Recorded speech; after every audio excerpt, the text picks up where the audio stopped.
ഓരോ വിട പറയലുകളും വേനൽ മഴ പോലെയാണല്ലേ. വേനലിൻ്റെ മഴയെ നമ്മൾ കാത്തിരിക്കും വരാൻ വേണ്ടിയിട്ട്. വന്ന് തിരിച്ചു പോകുമ്പോൾ വല്ലാത്തൊരു വിഷമമാണ്.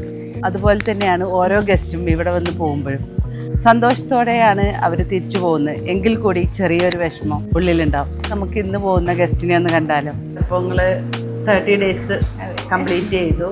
അപ്പം ഇന്നിങ്ങനെ പോകാനും ഒരുങ്ങാണല്ലേ. അതെ. അപ്പോൾ എന്താണ് നിങ്ങളുടെ ഒരു ഫീല്? ഇപ്പൊ ഈ ഒരു 30 ദിവസം വെച്ച് നോക്കുകയാണെങ്കിൽ ഏറ്റവും നല്ലൊരു എക്സ്പീരിയൻസ് ആയിരുന്നു. സർവീസും കാര്യങ്ങളൊക്കെ നോക്കുകയാണെങ്കിൽ ഇപ്പോൾ ഓരോന്നെടുത്ത് അറിയുകയാണെങ്കിൽ ക്ലീനിങ്ങും ഒക്കെ ആണെങ്കിൽ സ്റ്റാഫ്സ് എല്ലാം ഫ്രണ്ട്ലി ആയിരുന്നു. നല്ല രീതിക്ക് തന്നെ ക്ലീൻ ആക്കിയിട്ടാണ് പോകുന്നത്. നല്ല ഫ്രണ്ട്ലി ആൾക്കാരൊക്കെ.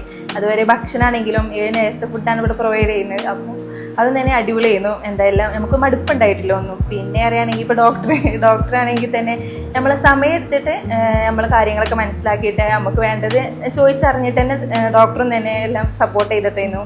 പിന്നെ ഈ തെറാപ്പിസ്റ്റ് നമ്മൾ ട്രീറ്റ്മെൻറ്റ് കാര്യം പറയുകയാണെങ്കിൽ ട്രീറ്റ്മെൻറ്റ് അടിപൊളിയായിരുന്നു. ഇന്ന ഒരു മാസം ചെയ്തത്, ഇപ്പോൾ ഈ ഒരു മന്ത് ചെയ്തത് സാജാത്തായിരുന്നു. ഒരു അടിപൊളിയാണ്. എന്താ പറയുക, ഒരു ചെയ്യുന്ന ജോലിയോട് ആത്മാർത്ഥമുള്ളതായിട്ട് തോന്നിയിട്ടുള്ളത്. പിന്നെ പറയുകയാണെങ്കിൽ ഇവിടുത്തെ ആംബിയൻസും കാര്യങ്ങൾ അതേപോലെ അത് അടിപൊളിയാണ്. ഇപ്പം നമ്മൾ ഈ പ്രഗ്നൻസി ടൈമിൽ എന്താ പറയുക, നമ്മളിപ്പോൾ ആഗ്രഹിക്കുന്നതും തന്നെ നല്ലൊരു ആംബിയൻസും ഈ ഒരു ടൈമിൽ നമുക്കറിയാലോ മൂഡും കാര്യങ്ങളൊക്കെ. അപ്പോൾ അങ്ങനെ വെച്ച് നോക്കുമ്പോൾ നല്ല ആംബിയൻസും കാര്യങ്ങളൊക്കെ ആയിരുന്നു. മൊത്തത്തിലെല്ലാം അടിപൊളിയാണ്.